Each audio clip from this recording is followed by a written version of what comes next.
That's why keep me a stick of big purse. In the dark, I'm in my drop top. Who's in the streets? In the streets. In the streets. I got a real pretty little thing that's waiting for me. I just wanna be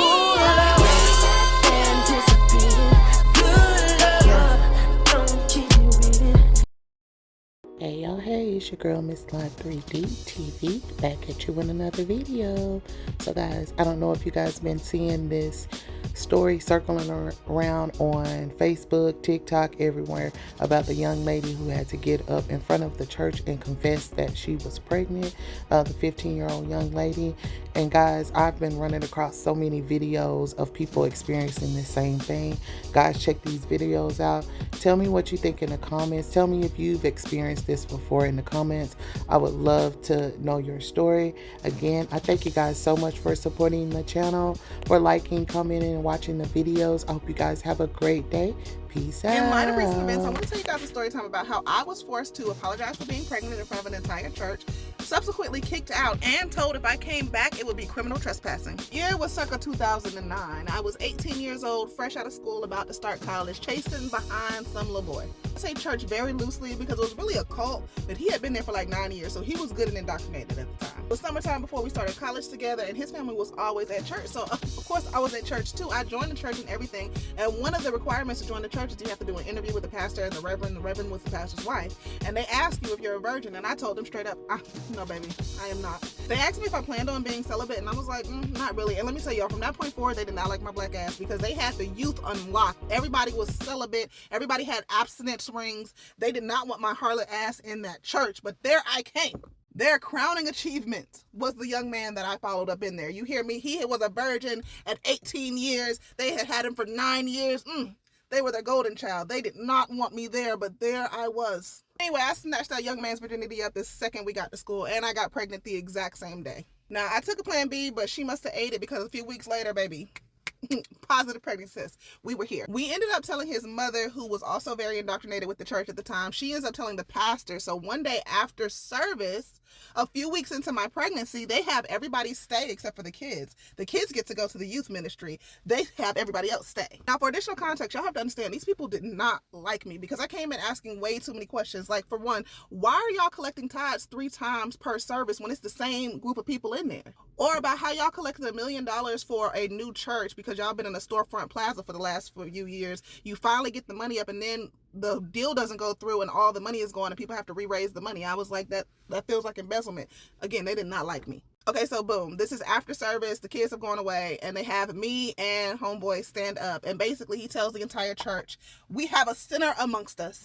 He goes on to tell the church that I have done the highest level of sin by having premarital sex and conceiving a child, and he wants me to apologize to him, the church, and God before everybody. A homeboy that had been to the church, he apologized. I looked at them people like they were fucking crazy for like a solid 5 minutes, because if you think I'm apologizing for creating life, apologizing to y'all, you got me fucked up. Furthermore, I didn't even know there was a sin scale while he was standing up there in his cheap polyester blend suit, Leviticus 19:19, or when his daughter was in his office giving head to the youth ministers, but that's neither here nor there. Anyway, when they finally let me up out that bitch, I ran to the side of the church and I called my mother. My mother was about 45 minutes away. She got to that bitch in 20 minutes. Now, what I didn't say is while they were up there shaming me and Buddy for having a baby, they had a deacon that had 2 women pregnant at the exact same time, and they knew it when it happened, but coincidentally, he didn't get called out in the same fashion. I wonder why. Anyway, my mother came up there ready to knock shit down, but he refused to come out of the office. He literally had like his deacons creating a barrier to his office, but we was up there nutting up. I was about to call the news. It was about to be a whole situation, but we decided to just let it go because I was 18, pregnant. I had a lot going on already, but baby, it was finna be some problems. A few days later, I got a letter that said if I came up there, it would be criminal trespassing, and I was no longer allowed to come because I would not follow the Lord's counsel. Anyway, because God don't play about me, their church started going downhill real fast. People started leaving left and right after this incident. You hear me? They tried to get my baby daddy to renounce the child and say that it wasn't his or what have you. He refused. They kicked him out too. At one point, they wanted me to have the child so that they could adopt my kid out to some people in the church that were infertile or some bullshit. I don't know what happened. Anyway, I had a very strong sense of self, and I was very comfortable with my relationship with God, so none of that really impacted me like that to this day. But my mother still gets pissed off. She wants to catch a fade with that man to this day. She cannot stand him. They are actually still open. They actually finally did get a location. I will name drop if y'all want to know. I have so many more stories about that church. And honestly, that's not even the only church I've ever been kicked out of and told not to come back. So if y'all want to hear those stories, let me know in the comments below. Until next time, toodles. Well, hello everybody. This is the update to the story about the pastor who made me stand up before the entire church and apologize for being pregnant. And yes, I will be dropping names in this video. But first, if we're going to do a call out video, we're going to do it the right way. And we're going to make sure your anger is directed at the right place and the right people. First order of action, if you guys decide to write a review, y'all know Google will just simply take them down. So what I want you to do is, in your reviews, I want you to call the members of the church away. I want you to tell them that they are loved away from that church. I want you to tell them that they don't need that pastor to be happy. I want you to speak life into them, because those are the people that's going to read those reviews. Second order of action, I want you to go to the Secretary of State's website once you find out the name of who they are, and I want you to file a complaint under the charity division. We want them funds investigated, y'all. This is how you make real change. We go after them pockets. These reviews, they're not going to stick. Google's going to take them out, but stuff like this, someone's going to follow up if enough people make noise. And last order of action, if you decide to comment on any of their social medias, I want you to be positive. I want you to call the members in. Again, speak love, light, and everything into the members so that they don't feel the need to stay beside that pastor and his wife. All right, now let's get into the story. So since I posted that video yesterday, several former members of the church have come forward and they have said they've been waiting to speak their turn. So they look forward to stitching this current video and telling their story as well. So this isn't even the end, y'all. The tea is going to keep getting hot. Now, stuff that I experienced personally, I'm just going to say, but anything that anyone else told me, I'm going to say allegedly, because I'm telling y'all, they're going to send me a cease and desist. They are coming for my ass when I post this. Okay, so the name of this church is Family Life Baptist Church. They are located in Fayetteville, Georgia. This is their Google page.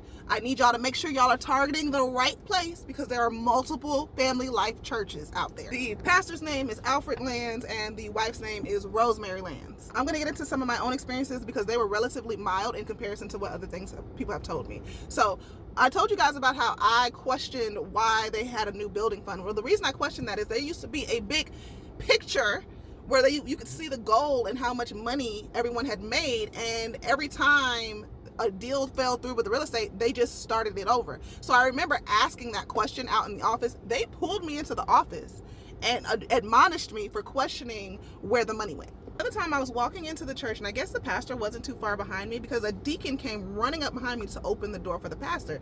They then scolded me for not opening the door for him, and I was just like, he's a man. And they were like, a man of God that's not allowed to touch doors. Oh.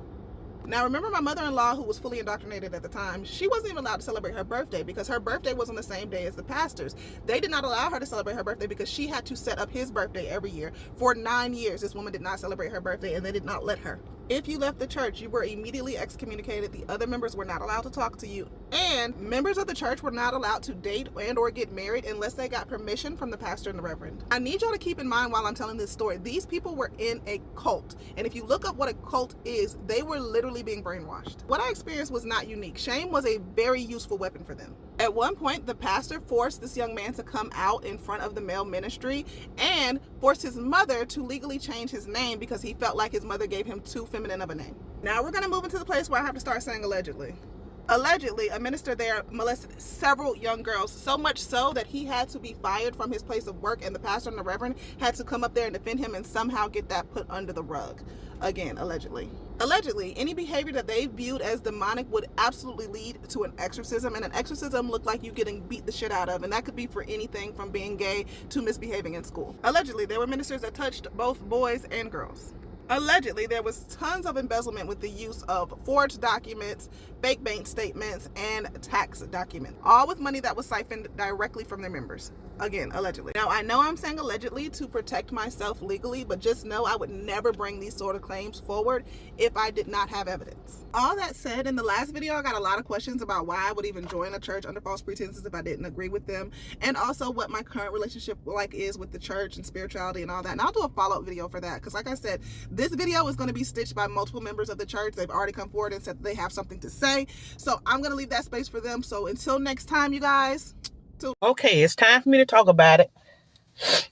I know I'm crying today, but that young girl in the church, the way she was treated was wrong. Let me give y'all a story. Irvin. Okay. Before Irvin, I had a son. I have a son. Well, he passed. Named Rico. And I couldn't tell nobody that I was pregnant because I was scared. I was 17 years old and in high school. So I finally told my mama. She accepted it. And back in the days, they would tell you when you getting pregnant without being married, the child is considered a bastard child, which is a hurting thing. And yes, I was in the holiness church as well. Went to church all the time with my auntie. We stayed in church. Saturdays, we packed the lunch and that's where we stayed in church. So when I got pregnant with Irvin, I already made the mistake the way I felt with Rico. So of course I can't tell that I'm pregnant again in high school with Irvin. So I hid it. And one night, I was so angry. I had to wear long, big shirts and different things to disguise myself because I didn't want to bring this so-called bastard child into my family because that's what they call them. So I hid it. And my mama went to work one night and I was sitting in my mama's den, I remember. And Rico went to sit on me and my water bust and my mama boyfriend was there, and I told him, I said, I wouldn't tell him I was pregnant. I said, could you take me to the hospital? I hadn't had no prenatal care because I couldn't tell nobody. So they took me to the hospital. He took me to the hospital. I knew I was delivering, and Irvin wasn't quite 7 months. So we got in went up to the nurse, and I told her, I said, I'm having a baby. I didn't even look pregnant because I was trying to hide it. So, and she says, no. I says, I'm having a baby. And she says, no. I says, yes, I am. I'm having a baby. And she says, well, what's going on? I said, I feel like I'm getting ready to push this baby out. So she looked and she says, you're having a baby. And she put me in a wheelchair to get me upstairs. And I had Irvin in the elevator of the hospital. Okay, I could have broke Irvin's neck because I was sitting in the chair at the time I was having a baby. Then I had him early. The reason why I had him early because I was under so much stress because I couldn't tell my mom and I couldn't tell nobody that I was pregnant. And when I tell y'all, that haunts me to the day. See my face? That haunts me to the day. So, I'm going to tell you something, pastor, you so-called pastor. That what you said and did to that girl is wrong. Because when you said she couldn't have a baby shower, and she was so evil from having a baby, I guess, that's going to haunt that girl the rest of her life. And to the girl, hold your head up, sweetheart. Get your good education. Take care of yourself and take care of your baby. Because I'm going to tell you something. Don't end up like me and regret what I did for the rest of my life because I kept it secret. And I want all young girls to understand when you're pregnant, talk about it. Because the same people who talking about you and putting you down, if they're not lifting you up now, they're not going to lift you up as you go. And I just want to say, shame on you, pastor. Shame on you. Okay.